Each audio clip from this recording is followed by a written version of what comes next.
Welcome back to a Celtic State of Mind. It's Friday afternoon and I'm delighted to be joined by Jim, or some call you the Oracle, Jim. This is the second time I've spoken to you this week and I want to touch on Wednesday because I know that JP and I spoke about it yesterday, but you were there.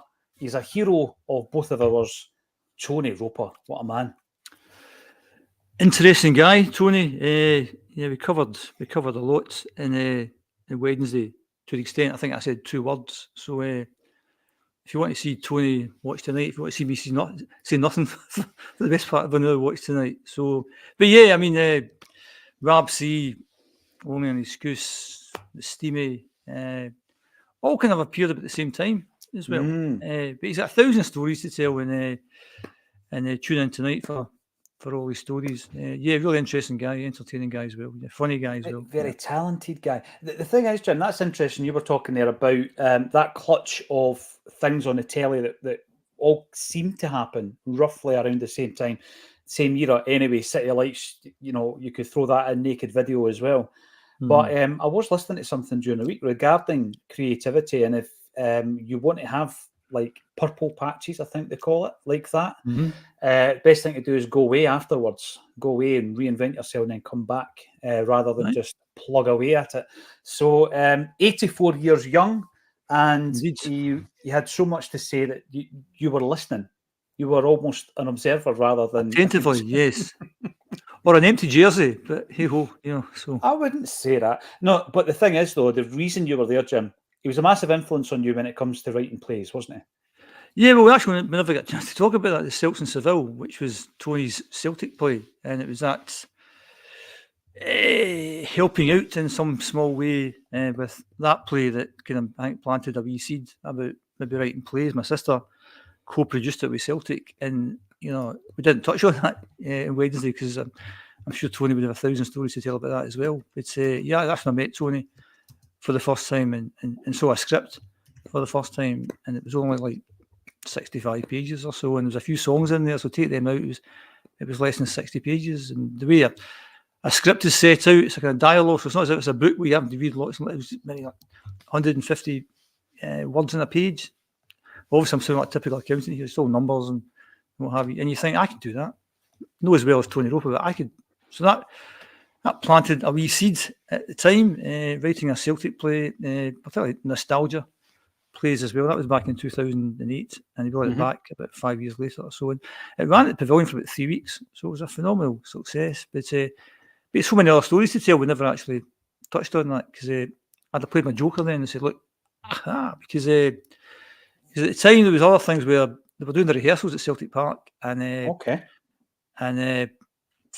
the Saturday, I think it was, before it was going to be staged the following week, my sister phoned to say, can you give Tony and the guys a hand at Celtic Park? They're going to be the set. So I went out to Celtic Park, and it was the day before we played Dundee United at Tannadice. So the team, the bus were leaving, and I was trying to find Tony Roper, and he was talking to Gordon Strachan. And he says, Jim, do you know Gordon Strachan? No. God, how? He's like, no.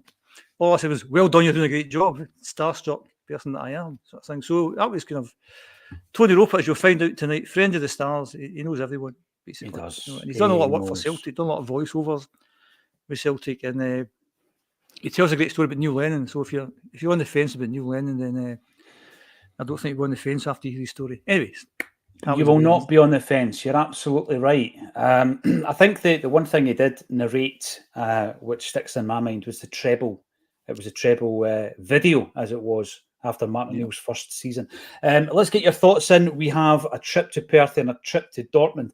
Jim, that's what it's all about, playing for a big club. This is the way it works. This is what happens with the fixture list. 1 week, you're up at Perth. It's domestic duty and hopefully domestic bliss.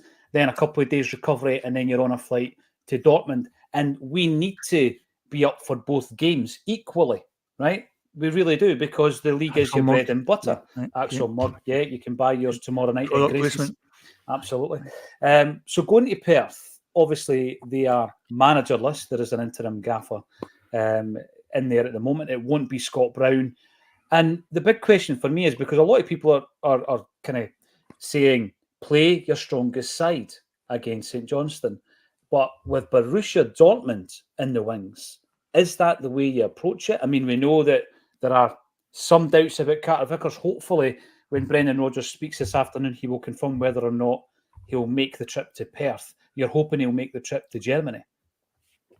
Play your strongest team, yeah, just what you said there. If they're fit, I mean, if Carter Vickers is only 75% fit, you don't play him. But yeah, you play your strongest team all the time. I mean, that's what made the Falkirk game relatively interesting last Sunday. I'm sure you've covered that to death this week, but we didn't play our strongest team, and we could have quite easily lost that game last week. We didn't stick on with stronger players. And I'm a big fan of the League Cup. I've said this before, if it was up to me, I would scrap it. I know that fussed about it, but in the context of the season, that you want to win games, if we get knocked out by Falkirk last Sunday, the ramifications of that would have been, I'd imagine that's what you've been talking about all week.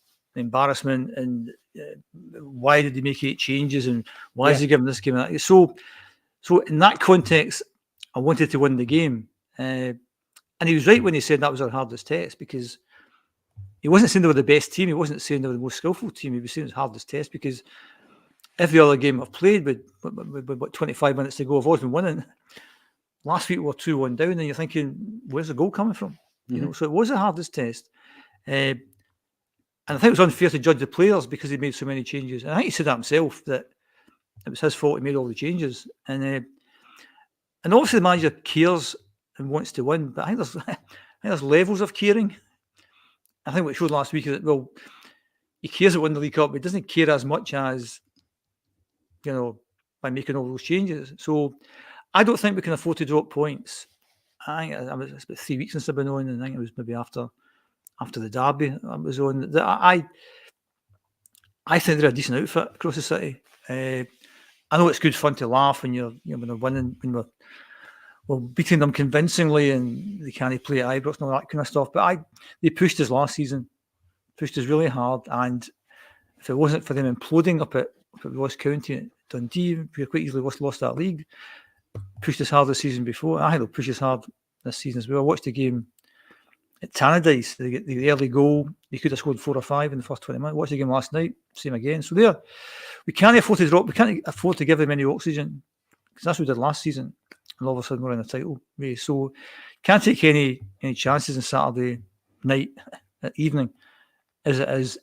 You play your strongest team, and then because Dortmund will take care of itself for me. I mean, Dortmund, it's kind of, I envy people who are going.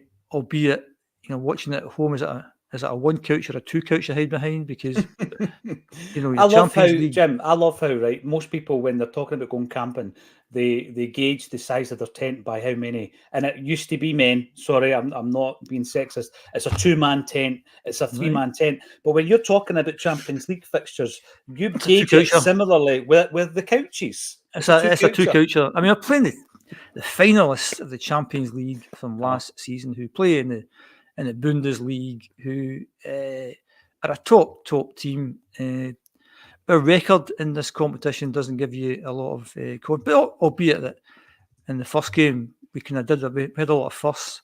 I think in the first game that I was a bit apprehensive, because getting on to the game and people say, "I will score 3 or 4," and you're thinking that's not how it works. We won't score 3 or 4, and then we did.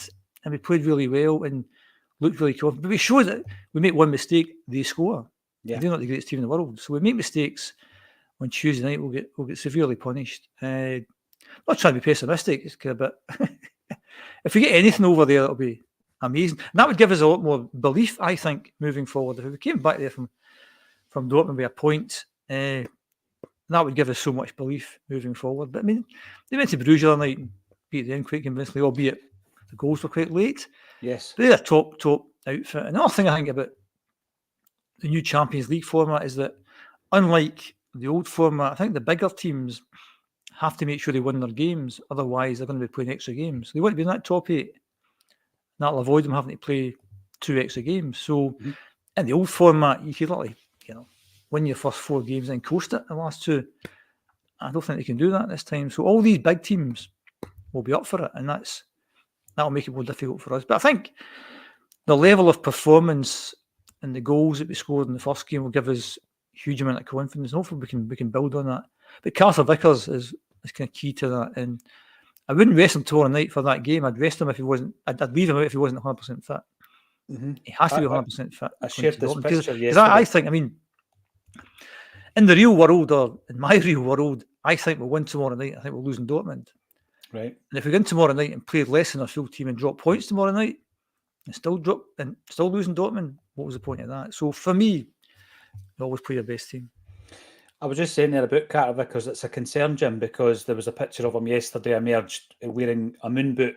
I've read reports this morning. I've always got the Celtic news aggregator open, Celtic News Now, when we're on the Acsom bulletin, just in case a news story breaks. And I've got that open now. And it's just really to see if there's any news on Carter Vickers. And a few people have been studying the training pictures, and apparently he hasn't featured in them yet. So it'll be interesting to see what his fitness status is. I'm going to bring in as many comments as possible, but just on the subject of Dortmund, you brought that up. We're going to cover that. We're going to cover Perth. I think I want to have your views on the game against Falkirk, because I think there's some wide-ranging discussions around that, not just the fact that they did very well for about an hour against us. But see the two games against Dortmund in Europe previously, the 1987 match and then the game in the early 90s. Did you travel to Dortmund for any of them, Jim? Were you at the home games? I've never been to an away European game apart from Seville. That's the only time. Oh, you just go to the big games then. You just pick the biggies. That's exactly who I am. I'm that kind of a big time Charlie that that goes to the game. And in fact, I thought we'd talk about that the other day. We didn't talk about that because anyway, notwithstanding that, that's right. Seville should have been a big topic, but he was just such just too many things to talk fella. Yeah, I mean, I got tickets for Seville on a very fortuitous route, so it's not as if. Anyways, notwithstanding that, I'd like to go to the odd game. I'd like to go to one game at some point. Dortmund would have been a good one to go to, but the guys who get the tickets are the guys who should get the tickets. I think you're Natasha Mikos of this world and Declan seem to go to these, and Declan who goes to everything basically. They're the guys that deserve it, so they should get the tickets for all these kind of games. That goes for domestic games as well, whether you're going up to Perth or Livy or whatever. They're the guys that should get the tickets, and if you manage to get a ticket from some other circuitous route, then fair enough. But no, Seville is the only.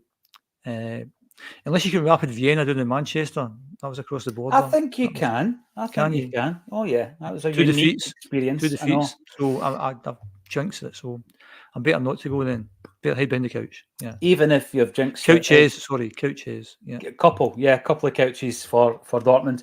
But I mean, I know this is very, very base level, but even when you look at the transfers that they were involved in the pre-season, they're bringing players in. We obviously, I think, shelled out big cash for a club like Celtic. 11 rising to 13 for Engels, 8.5 rising to 9.5 for Adamida, and I'm delighted with both of those signings. And then you just have a cursory glance, Jim, at the players that have been brought in by Borussia Dortmund. 22.5 million for Waldemar Anton, 18 million for Sergio Guirassy, 7 million. He was a cheaper one, Pascal Gross, and 29.5 million for Maximilian Bayer.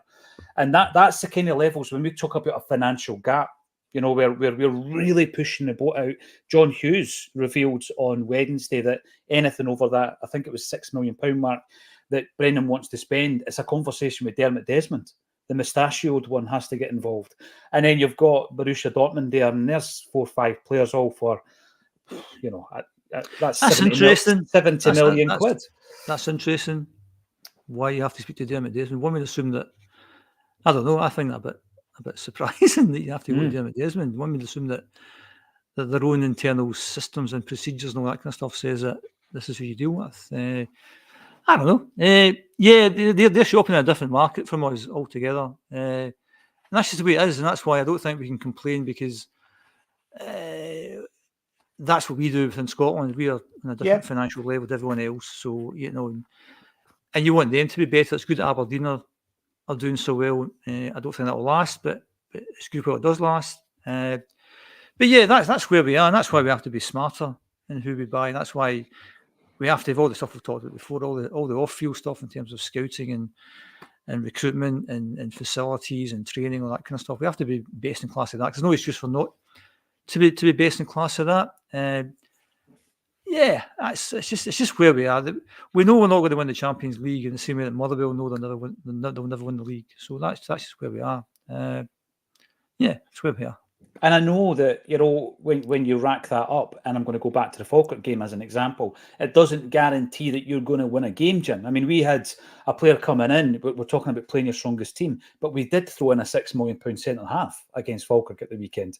And up until we eventually pulled it back to 2 each, Falkirk were on top. Falkirk did give us a big fright. So it doesn't always work that way, does it, with the transfer? I don't think they're ever on top. I mean, I think they played well, and maybe they're a bit more offensive than most of the teams that we play against in Scotland, and they took their chances. Actually, I think I texted the group chat at halftime is that we're making this a good game because how we were playing rather than how they were playing, because we were camped in their half, as we always are, and we're a bit sloppy at the goals. And if you're sloppy and you lose goals, that's just been good about the team so far in the league. We've not been that sloppy, and we haven't lost any goals. So if you are sloppy, you're going to get punished. And Falkirk did well, and they brought a lot of fans, which is really good as well. And I enjoyed the game. Because I think football's down to expectations. If you're going to the game and you're playing Falkirk, you expect to win the game quite convincingly. And then when you're 2-1 down with 25 minutes to go, all of a sudden it becomes exciting because your expectations have been thrown out the window because it's now an exciting game. I wasn't expecting this. And then when you win the game, then you're happier than you'd have been if you'd have scored 3 in the first half. And I think, and that's the thing about being a Celtic fan, or a fan of a major club, is the expectation is you're going to win all your games. You're always on favourite. Sorry, domestically, you're always on favourite to win all your games. So when you win those games, how happy are you? And the level of happiness, that if you're playing Ross County at home, you're going to expect to win the game, and you win the game. How happy are you? Fairly happy. But you go in and you beat Slovan Bratislava by 5. Well, that's off the scale. And we'll be domestically camped in the other team's half. Is it exciting? No, really. Most of the time, because it's a bit too easy. And that's why I've always said I'd like some sort of European league to be in against the Slovan Bratislavas and the Malmos of this world. Teams who are in around their kind of level where we're not expecting to win the game, because that's what makes it most exciting. And that's why old bloke nostalgia again. You go back to the early 80s when Aberdeen come to Celtic Park, or Dundee come to Celtic Park. You're not expecting to win this game. You hope to win the game. You don't expect to win the game, and now you expect to beat everyone domestically. And if you don't, it's a bit of a disaster. And the Hearts game there, half time 0-0. People are going mad because it's 0-0 against Hearts, and Hearts, and in theory, the third best team. And anyway, what was actually interesting about it, I think last time I was on was the day before the Hearts game, and what was my big takeaway from the Hearts game was the actual fact that all of a sudden I liked VAR, because I've been criticising VAR for a long time, and the second referee and all this kind of stuff. And I know I'm looking at the Celtic green coloured spectacles in this one, but because I'm paranoid, and I think all Celtic fans are to a degree paranoid, and some would say not paranoid enough after the shenanigans of dual contracts and EBTs and all that kind of stuff. But we've had this chat before about unconscious bias, right? And I'm like you. I believe everyone is unconsciously biased. Forget referees, everyone basically. Yeah. So if you in all walks of life, So if you are, you're in a social situation and you meet somebody who's from Fife or something, all of a sudden straight away you'll be like, good guy. Might not be a good guy, but he's from Fife, which to me makes him not a good guy. But for you, you're thinking, well, maybe he's a good guy. We kind of like that. So everyone is unconsciously biased. So my theory, and maybe the theory of most Celtic fans, is that well, all Celtic fans think referees are biased. I wouldn't say that. I'd say they're unconsciously biased. So if it's a split-second decision, they'll go with their unconscious bias, I think. And I think because, and we've had this chat before about referees not declaring their allegiances, that in a split second, I think they're unconsciously biased. And I think that before VAR came in, I thought VAR might crack the unconscious bias. And up to now, I haven't seen it. But the Hearts game for me, I thought it did. Because the two big incidents, the ball hit Scales, penalty. I'm thinking unconscious bias. But then VAR saved the day. VAR came in and said, nah, I hit him up here somewhere, so forget it. And then the Hearts won, corner to Celtic, unconscious bias. VAR says no. Now, maybe if it was at Ibrox, we'd be screaming, that's not right. But in actual fact, I came away from the game thinking, in actual fact, VAR did what I hoped it would do. Mm-hmm. Referees making split decisions that are wrong, but VAR makes it right. And I was quite encouraged by that. Again, maybe because I'm wearing these kind of green tinted spectacles. But it's been a while since I've been honest. I don't know if you had a chat about the Wally Column VAR review. Have you spoken about that? We spoke about the first one, but I understand there's a new one that's been. I've also the second one. But revealed. anyone who's not seen it, you have to watch the VAR review, because Wally Column, again, in the past, I don't think he's the greatest referee in the world, and we've had a dig at him, and he was the best candidate for the job. But in fact, if you listen to the guy, he comes across as a fairly intelligent, articulate guy, not without some humour. And he talked about needing more accountability. He talked about he met the managers and the referees before the game. He talked about the laws of the game. He talked about football understanding. Mm-hmm. He talked about... it was quite funny. I mean, he said something, because I watched him in the VAR review, and I watched him on Clyde. He was on Clyde with Marvin Bartley and who's again, Brian McLean. Where did he get these pundits from? He was on with him, and he was actually quite funny. He was saying things like, that, well, maybe not the funny side of things, but in terms of the referees and how seriously they take it and their own mental health, that he would say that there had been games where he made a bad decision, or that was shown that night on sports scene, and for days he just couldn't get over the fact he made such a bad decision. Mm-hmm. He talks about referees' mental health, and he says something like, there's been some games the whistles went, and I thought, who blew the whistle? And I thought, oh, it's me. I blew the whistle. So he was really funny. Was that in reference to the penalty that was possibly behind him? Yeah, possibly that one. But he wanted to make VAR more understandable, and that's something that we've kind of like been saying as well. The ones I talked about last time, the Conor Barron principle that I called it, or the Kyogo principle. Yeah, he talked about them, and he kind of came at the same decisions that I came to. And they've now been given to the referees. That the Conor Barron one, he said his arm was tucked in. Fair enough. So if that's you don't get a penalty for that, fair enough. And the Kyogo one, he said, was a penalty. It should have been given. So he's admitted to that, and that's the best thing you want. You want people to admit, to say, look, we got that wrong. That's and what he said was also that's the what fact, transparency. We've been crying out for. And what he also said is that he wanted the referees to be more dynamic. Mm-hmm. And he said the Kyogo one kind of caught the referee out, because I think Matt O'Reilly just flicked over the wall, and Kyogo, because where the referee was standing, he was expecting a shot, and that didn't happen. So he had to adjust his foot, albeit VAR should have changed it. So I think that's really good, and I think we have to give them credit. I have to give them credit because I've been banging that drum, and they're talking about some of the things that were just dead interesting. Do you see the one about the Kilmarnock St Johnson decision? They talk about that on Acsom. I've not seen that. No, Right. we've not covered it, Jim. Dead interesting one, whereby. But that's my bias, because I'm just focusing on Celtic. Well, it must have been on that VAR review. Mm-hmm. You must have saw it there. So basically, what happened was Kilmarnock playing St Johnson, Danny Armstrong, and also that actually it was fascinating is the referee's talking all the time to the VAR guys. He's not just wandering about, and then when something happens, he says, "What do you think, guys?" He's talking all the time, and the VAR guys are talking to him all the time. What did you see? I saw this. What did you see? I saw this. Oh, hold on. So that was interesting. But what the incident that they showed, and it was a fault of the VAR system, not the VAR technical system, but just the VAR in general, that you can only do certain things. You can't change decisions because this is the rules type of thing. And it was about 5 yards from the touchline. Danny Armstrong and a St Johnson player are kind of, Danny Armstrong's got to get the ball. He gets into the box. The St Johnson guy's kind of tugging at him, and Armstrong falls. and the ref gives him a yellow card for simulation. Mhm.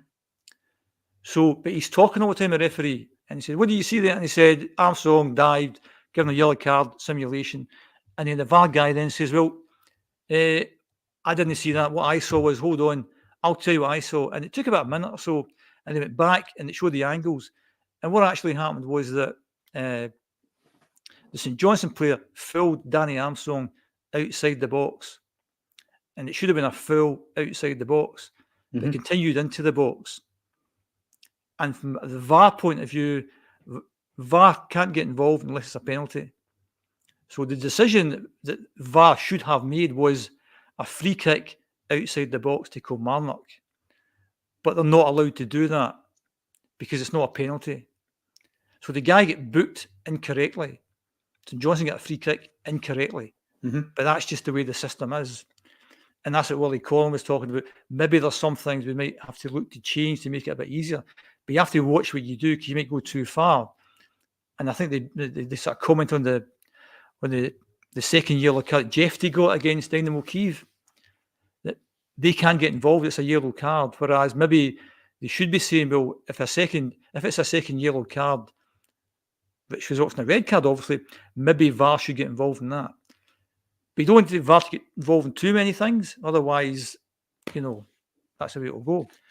But he was really, really good, I felt, and fair play to him that he's come out and said these things. I've not seen the second one yet, because what we had under the previous guy was there's been A blanket of silence. Yeah. Aye. But when he did do it, he said, we've made 400 decisions and 3 have been bad, or whatever it was. Whereas Wally Collins came out pretty quickly.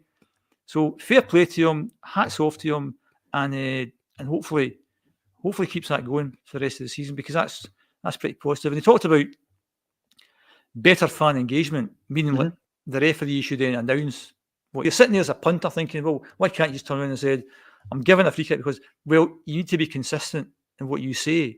So if anyone's not watched the VAR review on YouTube, watch it. I think your opinion about Willie Collum might change, and your opinion about VAR might change.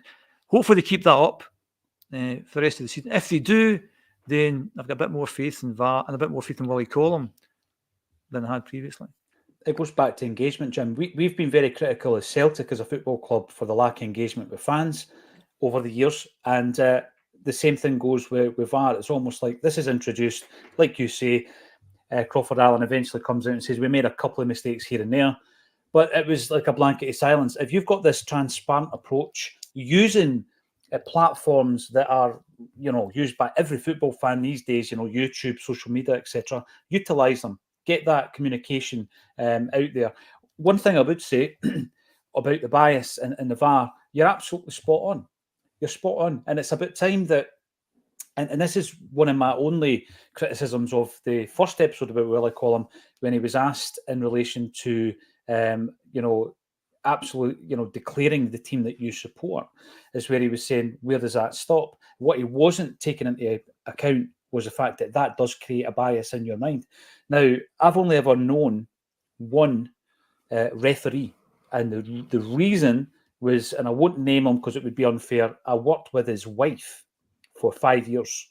And going back to what you're saying there about the guilt and all this and the mental health, she would come in of a Monday, and you could tell if there had been any kind of decisions made, Jim, over the weekend that the referee was getting a hard time for. And she would ask me things like, what's the situation on social media? We're scared to look. We've not checked social media. What's everybody saying?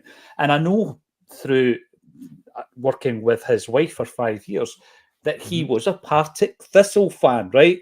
And it wasn't. Now, you know yourself from Tony Roper the other day, Acsom, because it came up. We were talking about how people say they'll just claim to be Partick Thistle or St Mirren fans, and Tony actually said, Chick Young actually is a St Mirren fan. So listen, tune into that tonight. But that is the only real up close experience I've had, and some of the things that happened to that family with regards to the not online but in real life, in the street, at their home address, etc., was horrific, and nobody should. That's why I also think that referees should be interviewed not about the games but just as people, and I think fans will realise actually they're okay. They're quite funny. They're this, they're that. I remember seeing, was it Bobby Madden doing some sort of Didn't he do car open share goal? thing? Was He it done, open goal thing? yeah. He was quite funny, and he was chatting, and you're thinking, these are just kind of like ordinary guys. And the point Willie Collin made, again, pretty fairly, is that these guys are involved in the game because they love the game. And they want to be involved in the game. They don't want to Well, jeopardise their you would need careers. to love the game, Jim, to go You through wouldn't that. want to, what he was saying basically, I think that was the point you were talking about there. They don't want to jeopardise their careers by, making a kind of bad decision because that's the team they support. Notwithstanding the fact they should declare, but if these guys want to get to the top, and that's the thing about, if you do declare that, you're never getting a cup final. Chances are you're never getting Glasgow Derby. Chances are. So if you go into the game to referee the big games and you say, I'm a fan of one of the big two, thanks for telling us, you've got Partick Thistle against Dundee next week. So, so there's that aspect to it as well. We're quite a small country. But that's where I hope VAR would help to crack that. And as I said, my big takeaway from the Hearts game, and actual fact, again, maybe because I'm wearing these green tinted spectacles, that actual fact, VAR works. It worked there today. It definitely worked. It can work. Good. Yeah. It can work. I want to take a wee step away. For anyone who doesn't know, Don Robertson is a ref this weekend against St Johnstone with Alan Muir on VAR. But we need to spend a bit of time here to congratulate the Celtic women in their qualification for the group stages of the Champions League. Now, the draw has been ongoing whilst we've been on live, and Celtic have been drawn in Group B alongside Chelsea, Real Madrid, and 20 Escudé. So there's the draw, Jim. Fantastic that Celtic have become the first Scottish club to have a team in the Champions League, both for the men's and the women's team. We are going to have to play our home games elsewhere because they need to meet the stipulations of UEFA now. And the games have been moved from the Albert Bartlett Stadium in Airdrie to New Douglas Park Stadium in Hamilton. You would hope that we would see them playing at Celtic Park at some stage as well, though, eh? Who is Albert Bartlett? Albert Bartlett, I don't know, maybe he's a butcher or something round about Airdrie. Could somebody tell us in the comment section? Should we know? His own stadium dedicated to him. That's pretty good. He's no Tony Macaroni. He has bought. He's bought the naming rights, Jim. He's bought the naming rights. Right. I wonder how much that costs. Okay. On my own stadium. No, I mean, I don't know the levels of women's football in terms of how Scottish women's football compares to some other ones. But if you've got Real Madrid and you've got Chelsea in your own section, that could be a three-coucher. That maybe that one. At least, yeah, but it's great to qualified, and it's a first again, which is great. And it's great that the women's game is going from strength to strength, and it could do with all the support it gets. And yeah, you want to. I don't know why they wouldn't switch those games to Celtic Park. Every Unless advantage. the pitch. Every advantage. Yeah, I know. A couple of weeks ago, Lawrence was on and we were talking about the fact that we would love to support and cover and, give more exposure to the Celtic women's team. But it's difficult at times to get anything in the here and now from the club. So, for example, the club would never give us an exclusive with A, B or C from Celtic's men's team. They just wouldn't do it because then, and I get it, because then they would say, well, we need to give that to everybody. So we did say to Lawrence, we're going to see this as a challenge. We're going to try and get someone from the women's team on. This is Acsom. And we have got someone confirmed for this is Acsom. So we will be announcing that very, very soon. Monty, I'm going to bring Monty in because Monty has had a thing or two to say about the women's team over the years. Well done, the ladies' team, on qualifying for the Champions League. Brilliant. Thank you very much for that. Paddy Lavery comes in and says, if we don't field a strong side in Perth, I'm blaming Jerry Taylor. Alan Robertson comes in to say Kalmack, Engels and Bernardo should all start on Tuesday. Tomorrow's midfield is up for debate. So Hatate dropped for Tuesday. We'll talk about that, Alan. That's a good point. And Danny Boy comes in to say, I'd also give McKeown a reasonable amount of time tomorrow. Now, on the back of Monty's comment, we have Danielle coming in. Great to see you again, Danielle. Monty, over the moon. You've said that. I know women's football isn't for everyone.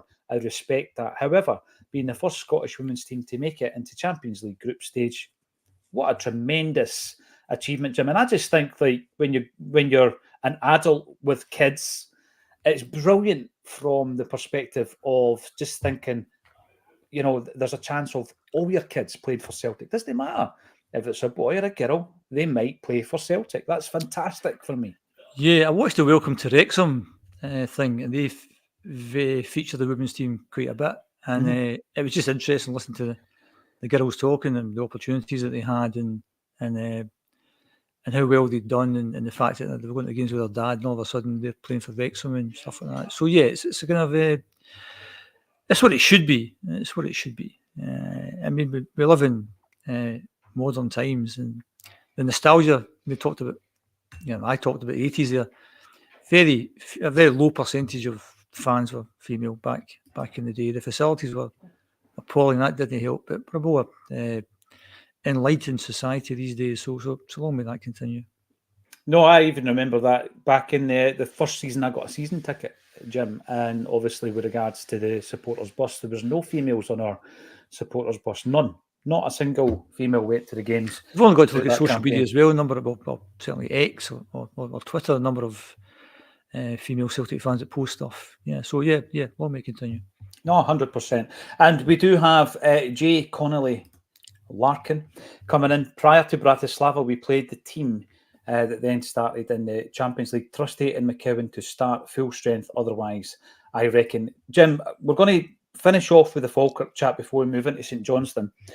Okay. What was the main reason that we found it difficult against Falkirk? Is it simply too many changes? Is it one of the ones that Brendan came out afterwards and said, listen, that's on me? Or should we be in a position where you should be able to make those changes and win the game regardless? In an ideal world, you bring in a player here and a player there. You don't make all those changes. And it was, the manager was quite honest to say it was up to him and it was his fault. It didn't click. And I think because the game these days is quite complicated, and all these patterns of play in the game, and you realise that even though the lad Valley, is it Valley? Is that what you say? Is that what you call him? I've been calling him Valle. Valle, yeah. Valle. I mean, if we were 3-0 up against Kilmarnock and you bring Valle on for the last half hour, play with Maida in front of him, he would be great. He would slot into the team, but he'd Palmer in front of him, and Palmer's not Maida, and Palmer didn't have Taylor to back him up. So all these wee kind of combinations and wee kind of like mini teams that we have within the pitch, that kind of disrupts the whole thing. So I thought he dominated the game. We should have won the game. Didn't have a cutting edge. He'd have looked at a bit out of sorts, didn't get much service. But yeah, there was too many changes. But we were pretty poor at the back, which gave them the goals. Because I mean, if we're okay at the back, we'd eventually score to make it 1-0, 2-0, 3-0, something like that. So the fact that we lost the goals, they made it exciting. I saw a lot of criticism of Palmer in social media. He's not a winger. I think that's the problem for me. That I think he's number 10. People have said that before. He likes a shot. He's got good close control. He can pick a pass, but he's no pace. So having a winger with no pace is not such a good, because Kuhn and Maeda have got pace to burn, and Palmer doesn't. So I think playing them there, I think that's a kind of, I wouldn't call it madness, doing the same thing repeatedly and expecting a different outcome. But I just don't think it's a winger. Unless we play with a number 10, I think his opportunities might be limited. I like Yang when he came on. He's got a bit more physicality than other wingers. But there's something about Yang that I'm just not sure if he'll make it. I felt the same about O. I just kind of felt as if there's just maybe, can we depend on these guys in the big games? Will they come on and make a difference? Although I think O did that, and it was a Hibs game, maybe O made a difference. And Yang did well up at Aberdeen when he came on. Was that last season? I don't know. Yeah, it was losing track of seasons these days. The beginning of last season. But yeah, I think you learn more from games like the Falkirk. I mean, if we'd have made all those changes and we won the game 4-0, then we wouldn't be talking about it. You'd just be saying it's a kind of a routine victory, move on. But because of the goals that we lost, because of the level of performance, because of having to make all the subs, because of there's more to talk about. But I don't think we should be judging them too much, too harshly because of all the changes. Because you want Trusty to come in and play alongside Carter Vickers. And as I said, you want Valle to be behind Maida, and you want Palmer to be in front of Taylor. You want all these. You don't want to make all these kind of changes. So I thought, don't judge them too harshly. Won the game, move on to the next round.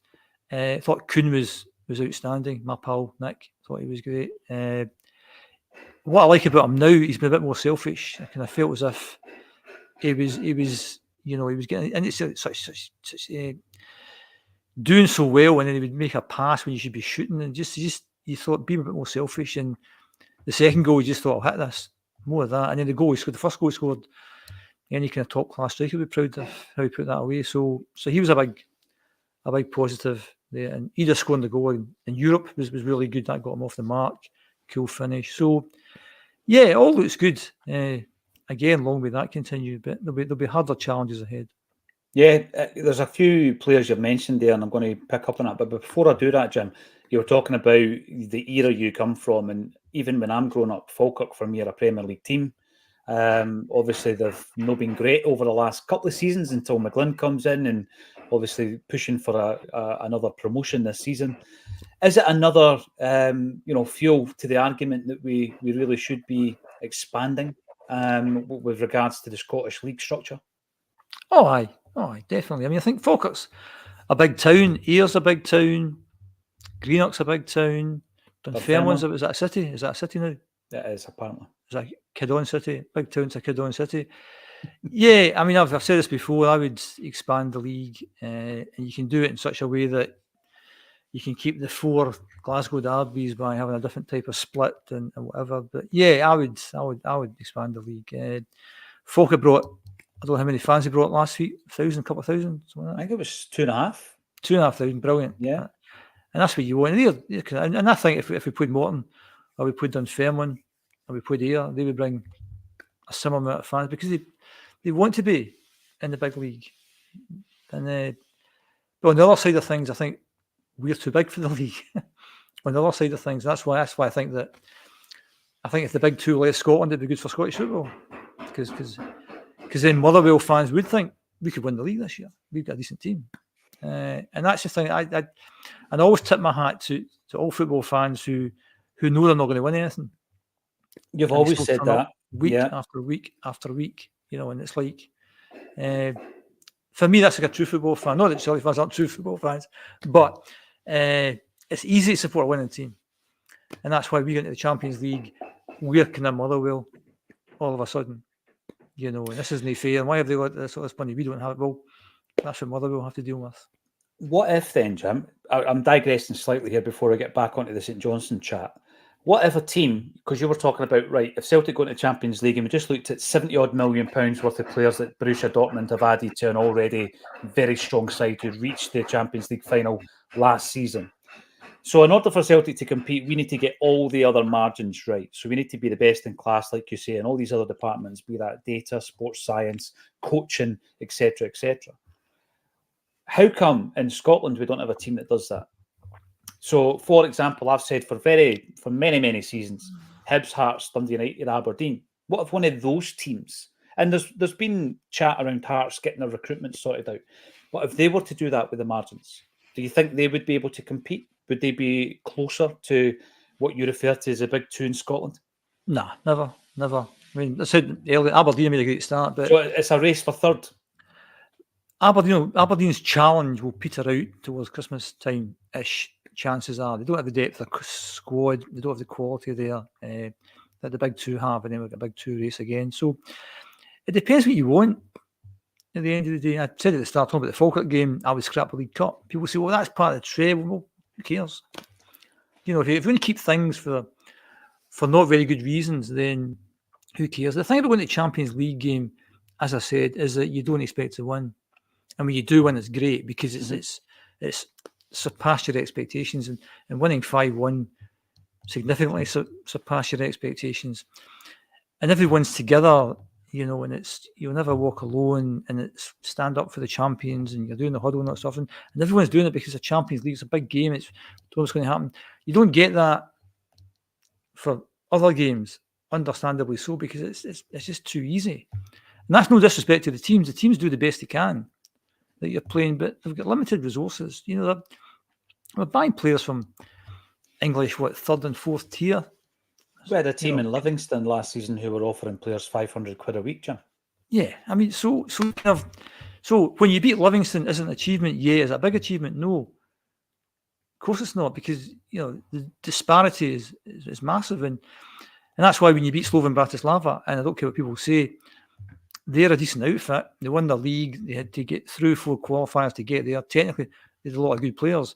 And the years gone by, the chances are they'd have taken a point off us, but they didn't. In any game you play in Europe, it's hard. Malmo last night, decent outfit, because the natural reaction to either side of the big two is when they get a good result, the team are playing rubbish. Is that in the psyche? Is that in the psyche of the Scottish press as well, though, Jim? Aye, of course it is. Yeah. And I watched the game last night, and you think Malmo comfortably third in the Scottish League, easily third in the Scottish League, if not challenging the first two. So that's a big result. Slovan Bratislava, we just took them apart. We were great that night. So, no, they're never going to get close. Never. And what you tend to find is there'll be seasons like when George Burley was at Hearts, was that 2006-ish, something like that, and they won their first 8 or 9 games or something, and you thought, whoa, maybe, but that petered out pretty quickly, because they don't have the depth, they don't have the squad, and in this modern times, it's a squad game. Back in the day, Dundee United had like 14 players, I think it was. That's all they played, and they won the league. So back then it was different. Now it's... we've got 5 subs in a game, which is mad. So, it's all geared towards bigger teams. We'll never win the Champions League because all these other teams they're buying players that are so much better than ours. And it would take a complete fluke for us to get even close, a kind of Leicester City type season to get even close to that. All the cards would have to fall in a certain way that it might happen. Another thing is we think I think the catch-22 now is we think we're not really a Champions League team, we're more of a Europa League team, but the way the new structure is that we don't drop down to that now, so it's Champions League or nothing. But to kind of turn full circle, that we've got a wee chance of getting into that top 24. Yeah. I said before, I think it's a taking a hammer to crack a nut, all these games to put 32 teams into 24. Seems a bit... Anyway, that's a different subject. I think that has to be, I've said this, that middle tier within the Champions League group has to be our focus. It's got to be what we're aspiring to achieve, Jim. So your top 8, they're right into the last 16, and then 9 to 24 going to a playoff to get into the last 16. And that needs to be our focus. The last time, of course, we got into the last 16, Neil Lennon was in charge, and Juventus beat us comprehensively after that brilliant Barcelona victory in the group. I'm keen to get your thoughts coming in relation to the St Johnstone game. I'm checking constantly to see if there's an update on the fitness of Carter Vickers. It has been confirmed by one of the blogs that he certainly missed training today. Now, the big question is then, Jim, if that's the case, if Carter Vickers missing, who starts at the weekend in defence for you? Because, of course, Trusty is brought in. He can play either left or right, but he is naturally left-sided. But you're not dropping Scales. If Scales is fit, you bring him back in. Who's your 2 centre-halves against St Johnstone? I'd like Narowski to have a year on the team. I don't think he will, obviously, because there's other people in front of him, but this is the opportunity, I think, to bring him in. I think you want a balance at the back. You don't want 2 left-footed centre-backs. So, as you said, Scales has been outstanding this season. And I think what was interesting about the game last Sunday is people then think, well, actual fact, Scales is some player, Taylor's some player. For me, how much did we pay for Narowski? Was it 3 or 4 million? 4.3. 4.3. Yeah. 4.3. So I'd like to see him play. I'd like to see him challenge for a regular place in the team because he might be the guy that has to play against Dortmund. So, for me, Narowski and Scales at centre-back. I don't think Carter Vickers will play because of the moon boot stuff. As you said, he's not training today. If he's not 100% fit, he doesn't play. And he might not play on Tuesday, the way things are going. So, given, I think, a right-sided centre-back a game tomorrow, gives us something to think about for Tuesday then. If he comes in and plays really well, then he's obviously got to play on Tuesday. It worries me a wee bit, the Carter Vickers situation, Jim, because he's by far, in my mind, our best centre half. It's maybe been a wee bit unfair on Scales because this season Scales has performed better. But over the piece, Cameron Carter Vickers has been a rock for Celtic since we brought him in. But you look at the first Champions League campaign in Ange Postecoglou's second season, and you see that Carter Vickers missed quite a few games through injury. We were playing Maurice Jens, for example, in many of the games. And then at the end of the season, as soon as we more or less confirmed we'd won the league, he goes away for surgery. And Ange kind of thinking, well, we're playing Inverness Carly Thistle in the cup final, we can do without him. And that was the thinking there. And I think Iwata played centre half in the Scottish Cup final instead. So he goes away for surgery. And then in Brendan's first season, obviously, it's a bit stop-start as a result of the surgery. We're moving now into Brendan's second season, and it's still a concern. Is it more of a long... Well, it is now, isn't it? It's a long-term concern for Carter Vickers and his fitness. I'm surprised he's still here because he's such a good player, and maybe that's the reason why. Maybe there's a question mark over his fitness, injury prone or whatever. Players play that many games these days, and they're not robots. That's the thing. I get injured last night again. I keep getting injured these days, and is that the walking it makes you football, realise.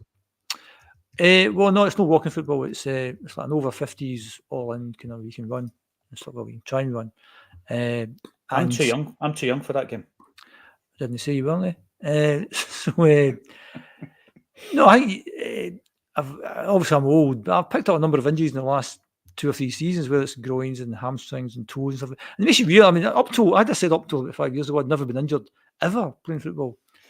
And if you've never been injured, I suppose you don't really empathise with players getting injured. And it takes the slightest thing for an injury. And you think of how fast the modern game is and how many games they play. It's astonishing that they don't get injured a lot more than they do. So, yeah, I can now empathise with Cam that he's injured so much. It's a modern game, and he's not. I mean, he's been absolutely fine this season, but maybe not at the level of the previous couple of seasons. And I think Scales has been the best defender. You know what? A couple of things there. I found it really interesting. I tune into the Overlap Stick to Football show. I think it's the best thing on YouTube, football related. And Jamie Carragher actually said, and I know he divides opinion as well, he had never had a muscle injury in his football career, Jim. I only need to stand up a wee bit sharpish and I'm pulling muscles. But that was an interesting one for me. I'm going to say this, and I don't know because I'm not knowledgeable enough about that side of football. But Cameron Carter Vickers came to Celtic, and we'd said he was a nomadic kind of player in terms of the fact that he was a Spurs player, but he had all these loan deals out to Sheffield United, Ipswich, Swansea, Stoke, Luton and Bournemouth before he comes to Celtic. And because of that, when you look at his season-by-season appearances, Jim, until he signs for Celtic, he's not used to the 50 game a season that is often expected of you as a Celtic player to play in the 4 tournaments that we are generally involved in. So when you look at his career up to the point that he signs for Celtic, the most appearances he had ever had was in the Championship with Swansea, and he played 33 games. So you come to Celtic and then you're expected to play 2 games a week all season because we want to win everything, right? And that's fine.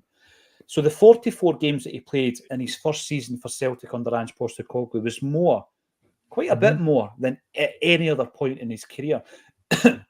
You're looking at some of the seasons where he's played 15 games for Stoke. He's played 16 games for Luton. He's played 17 games for Ipswich. He comes to Celtic and it's like every week, bang, bang, bang. And then what you see is season 1, he plays 44 times for Celtic. Season 2, he plays 39. Season 3, plays 31. So it's slowly, filtering down the scale. And that's my concern. I don't want to write him off because I agree with you. I think he's a sensational defender. In terms of the last 10, 15 years, he's in my Celtic team of the, if I was to accumulate the players, he'd be in that defence with Van Dijk. That's how highly I rate him.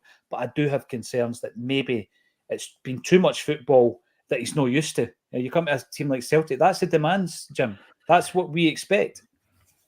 I think you could talk about, we've signed Engels, and we know Engels will disappear in a couple of years to something bigger than, maybe not better, but certainly something bigger. Carter Vickers to me seems like somebody who wouldn't make that jump. Not because he's not a good player, but I think there's a number of things that he lacks for a centre half, and I think that's why maybe we won't lose him. We should be good because I think he's a great player, but he's not the biggest, he's not the fastest, not the most mobile. It always looks to me as if he's a bit heavy as well. You know, he's not that good with the ball. His feet coming forward. I mean, don't get me. This makes him sound terrible. He's brilliant. I love him. But, you know, at the top level, they're looking for things. Well, what does he not have? He doesn't have that, doesn't have this. And I think, how old is he? 26.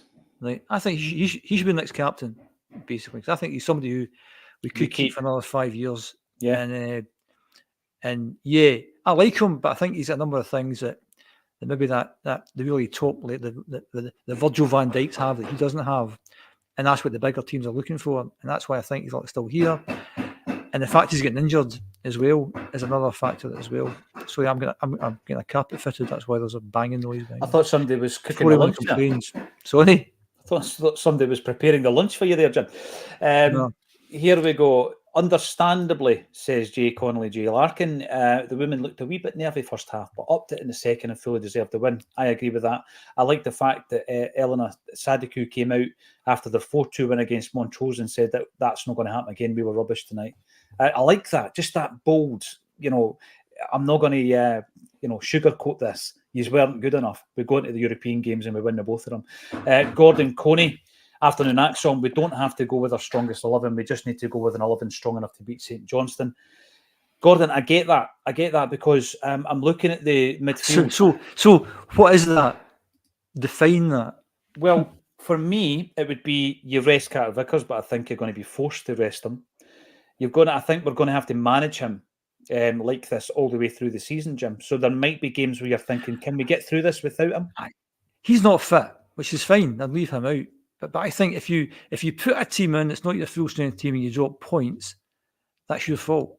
That's a disaster. The manager gets slaughtered if he does that. If he ends up playing 2 or 3 players who you wouldn't have normally played, and you've got another 2 or 3 in the bench who would have been first starters, and you bring them on for in the last 15 minutes, and we don't win the game, you get slaughtered for that. And that's why I'm not a manager, obviously, but I was involved with kids football at the time.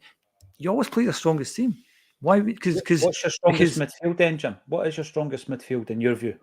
Because I think that's a big talking point. I think Engels and McGregor pick themselves, and it's whether it's Hatate and Bernardo. I think they'll play Bernardo on Tuesday night because I think they'll. I think although Hatate's a great player and can pick a pass, I think he might be prone to losing the ball, and that's fatal in Europe game. And I think he's been great this season. He's a bit more defensively minded, and I think we've got 3 really pacey forwards. Just give the ball to them, let them run. I think if you get 3 guys in the middle to help protect the back, because we're going to be under a lot of pressure. And I think for Tuesday night, Bernardo certainly over Hatate. Tomorrow night, I'd like to play Hatate. Tight park, want to create chances. But it's a toss of a coin between Hatate and Bernardo. If you were to play one of them over the other, I don't think you're saying we're weakening the team. Or we're playing somebody who's not a first team starter. Both of them for me.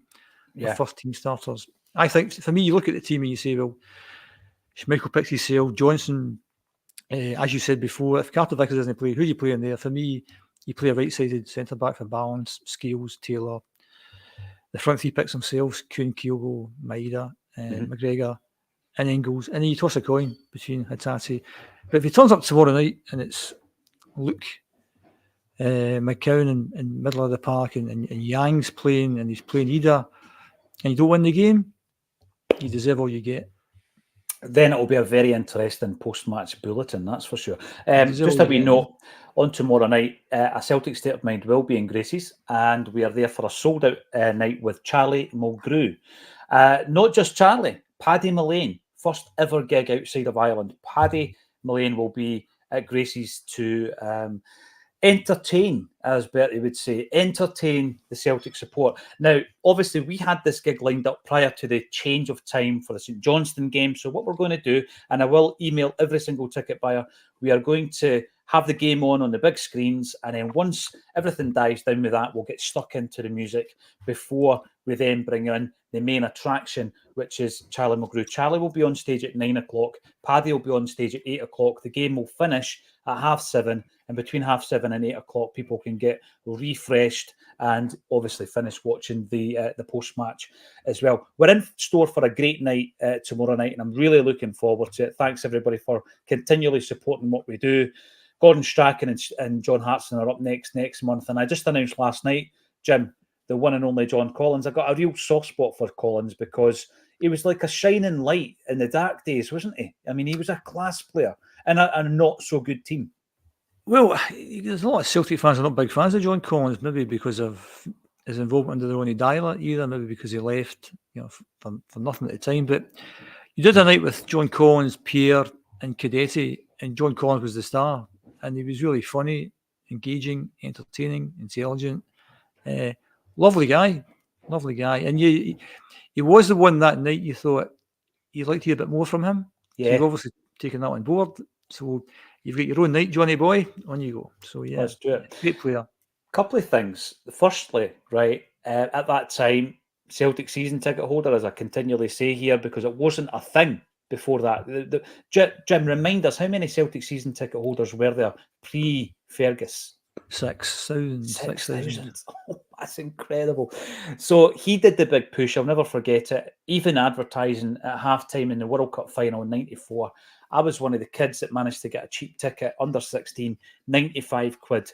And I travelled through in the Blair Hall bus with Jockey Munyon and everybody else who it might be listening. I know Mick Hutton will probably be listening, and big shout out to Mick. And so at that time, around about that time, John Collins was the guy who scored the first goal wearing an Adidas Predator football boot. And he scored that goal against Rangers. And I think he was like inducted into some kind of Adidas Hall of Fame last year. No, in fact, it would have been this year because it was 30 years since the Predator was launched. Now, believe it or not, Jim, for passing my exams, I got a pair of those Predators, those original Predator football boots, right? And they had Craig Johnston's name on the side because he was the designer. Yes, the ex-Liverpool player was the designer of the Predator boots. Believe it or not, I've still got them. So what I'm looking for, right? I'm looking for one of these, the trainer companies that bring your trainers back to life, right? And you put them in and they sponge them down and they polish them and all that. That's a thing. That's a thing. That's a thing. That's a big Kids thing. These days, what they've got. That's a big thing because people buy trainers that are rare or whatever, and they can take them into these companies and they get them back a few days later, boxed, looking pristine. It's incredible. I want somebody to do that with my Predators because I'm going to get John Collins to sign them. I'm going to get John Collins to sign my original Predators. The other thing I was going to say, Jim, everything just connects, right? So John Collins' daughter is called Hannah. And Hannah Collins was in Annika with Matt Costello, who's going to be in your next show. If you know my next show is on in 2 weeks' time, and if you know the history, so not many tickets left if you fancy coming. But just on the season ticket thing, that kind of features in the play about the fact that at the time we had 6,000 season tickets, and Fergus talked about building a 60,000 stadium, and the Lisbon Lions were lucky to get 30,000, so that just shows the vision of the man. And as somebody says in the play, are you mad? 60,000? You must be off your head. He is a visionary. And we'll sell it, and it will mostly be season tickets. Are you mad? You off your head? How could you? And it shows the vision of the man because, at the time, we've had this chat before. If it wasn't Fergus, somebody else would have stepped up and saved the club. But would they have had the vision thing? I'm not so sure they would. That he envisaged a 60,000 stadium, most of which would be season ticket holders, and we have something like 54, 55,000 season ticket holders. Yeah, compared to 30 years ago. The vision of the man. I mean, you don't have to like him, but you have to applaud the vision. Oh, without a doubt. And I'm a big fan, as you know, and I'm a big fan of your work And we will be talking about it over the next couple of weeks before, and if you know, the history starts. Jim, it's always an absolute pleasure on a Friday afternoon to talk about Celtic for an hour with you. Thanks everybody for getting involved in the chat. It's brilliant that you're continuing to come out on a daily basis and supporting us. Everything else that we've spoken about is underneath the video. If you want to vote for us as well, we're in a couple of categories this year in the international podcast category, and also best influencers as well. Give us a wee vote if you've got a minute or two. If not, we will see you tomorrow for the game. Thanks everybody for getting involved, and thank you to Jim Orr for joining us on a Celtic State of Mind.